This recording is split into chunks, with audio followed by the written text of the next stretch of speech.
This isn't just about being anxious or being too emotional. It's about survival mode and what it really looks like.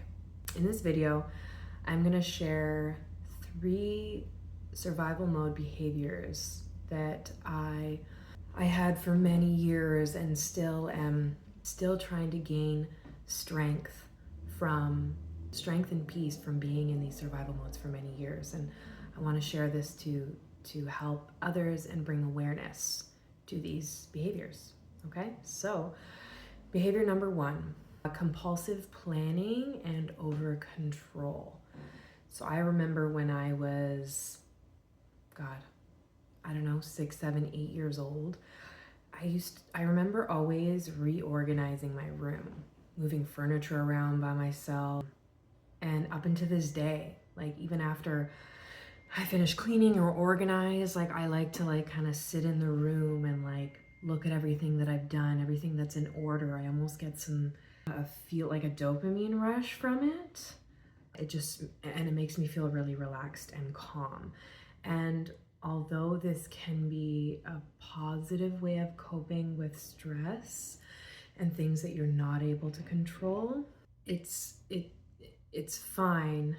But when you are not able to relax just because your environment, there's I remember watching movies with my ex years ago, and something would be out of place in my bedroom and I'd have to get up and go move it and put it in the spot that it was supposed to be in when we're literally in the middle of watching a movie, right? So when it gets to that point and it's in control of you, that's when it's not good for you, right?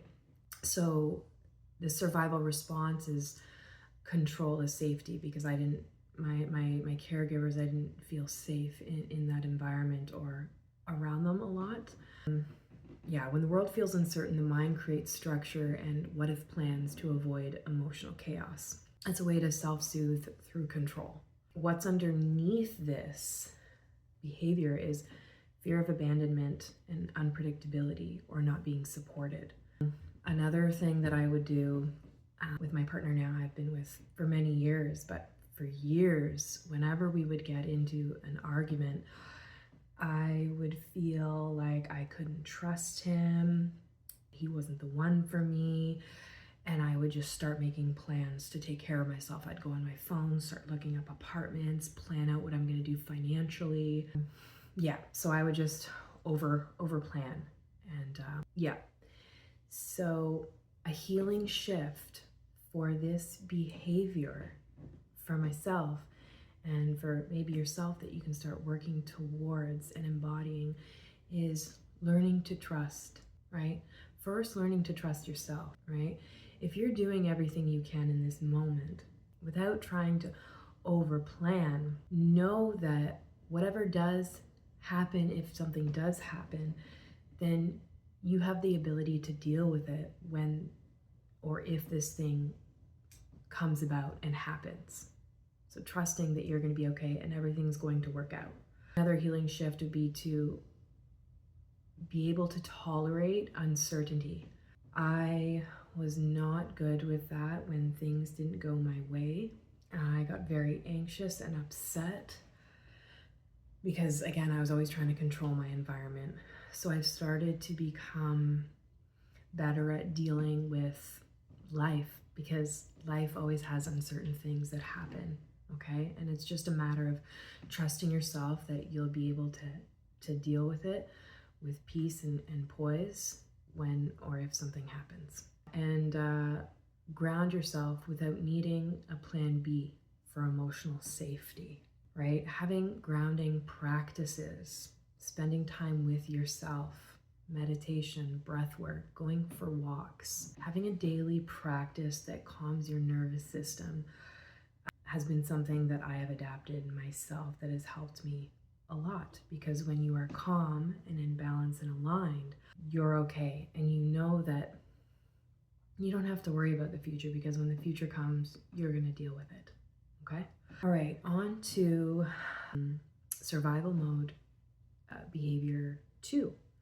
I had emotional dependency on others to feel okay. This response is co-regulation without self-regulation. I would rely on my partner or even like my best friend or friends in general, but mainly like the ones closest to me, to fulfill my emotional needs at every second or every moment. Or if I didn't say anything about how I was feeling and they didn't ask me how I was that day, or they didn't check in, I would take it as they didn't love me, I couldn't trust them, and I would feel abandoned. Okay, instead of taking responsibility for my own emotions and my own needs, I almost like a child, right? Because when I was younger, those needs weren't met. So I'm looking to somebody to reflect back my feelings still. Just like as a child, you need your emotions and your feelings to be reflected back to you. Okay, so it's like I was that little girl still in my adult body going around looking for that validation in other people. Okay, so when you have this survival mode behavior, you tend to blame other people for your feelings. And what's underneath this obviously is that insecure attachment, like I was saying, or early experiences of not having your emotional needs met. How I have created a healing shift within myself and a realization on my path has been building that relationship with myself, practicing self-validation, listening to my own feelings, and having like that inner dialogue with myself instead of always needing to or always relying on other people to validate my feelings, and trusting myself to look after myself in those ways. There's nothing wrong with feeling like you need a hug from your partner, okay? Or your best friend. I think what you're missing is you need to take care of yourself first, right? And then reach out for secondary support and love, because as humans we need that. Okay, so nurturing secure self-connection with yourself and loving yourself. All right, survival mode behavior number 3: staying in toxic relationships to avoid loneliness. I never realized that I did this, probably because I was in that survival mode and I didn't have that level of awareness. But when you are like this, maybe you can look around and see what types of relationships that you have in your life and how you feel about them, and ask yourself, are they harmonious? Is there an equal exchange of energy? Am I happy in all my friendships? Am I fulfilled? Right? Because if you are in survival mode, you might be keeping people in your life that are toxic, that drain you, that try to control you, right? I came from that people-pleasing energy of always putting others first before myself. So you might catch yourself in relationships like this where it's like one-sided, and the reason why you stay in these, maybe unconsciously, is because you're afraid that you'll be alone and you won't find anybody else. And then that abandonment feeling, that fear of abandonment comes back again. Okay? Yeah, so this survival response is connection over authenticity. You'd rather have that person there, even if it's not the healthiest and the most fulfilling. You're grateful for whatever it is that you can get. And so I found myself in relationships like that over the years. And I mean, slowly but surely, I started walking away from those relationships, because eventually I got to the point where I would have like an emotional outburst towards the situation, and that outburst comes from all those times I neglected my needs or neglected my inner voice that says, I don't like this energy, I don't like being around this person, I can't handle it. So that's another thing that you can recognize maybe within yourself, is if you're having emotional outbursts. in certain situations, around certain people or situations. It's probably because you are neglecting a need or your inner voice that's saying, I don't feel safe. I don't like this situation. Okay? So again, yeah, that what's underneath is that fear of rejection, the fear of abandonment, of being unworthy of love. You're afraid that nobody else will love you.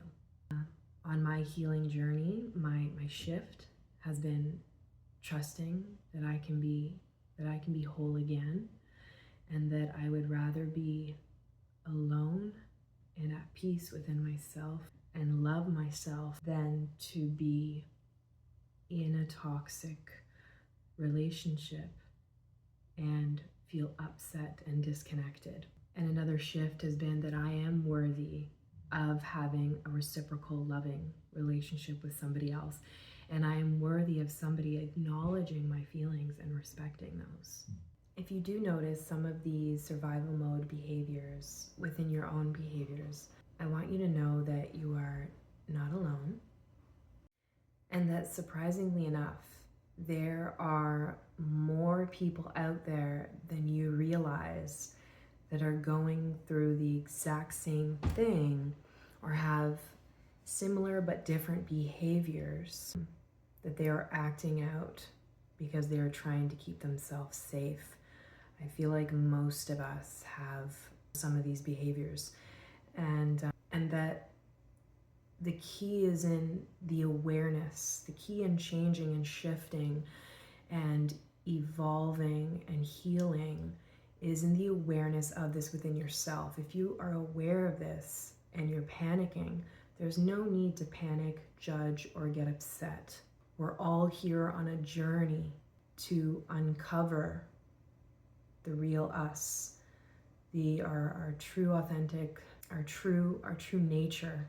We have a lot of layers of garbage and shit that have been piled on through the generations, like an onion.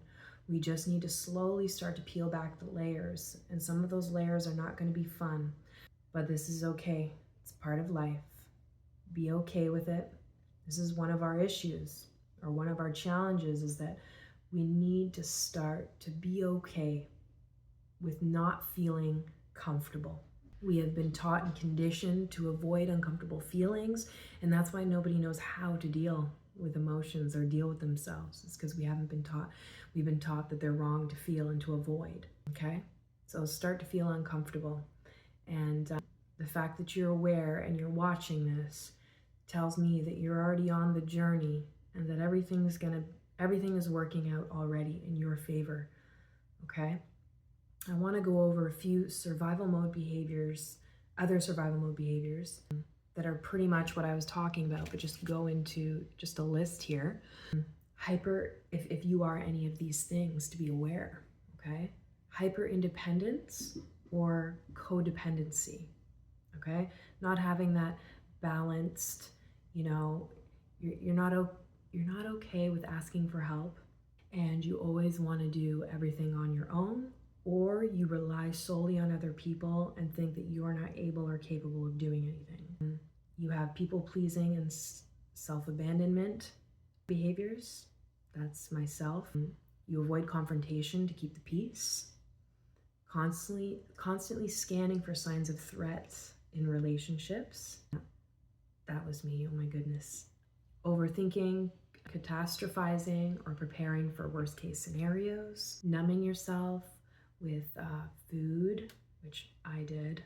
Substances, I did. Staying busy or distracted all the time. My organizing and over cleaning, okay? The bottom line, survival mode isn't bad. It's protective. These responses once kept you safe, but they're not meant to be permanent, and they're meant to be acknowledged now, peeled back, and transmuted into empowerment, self-empowerment, and love, okay?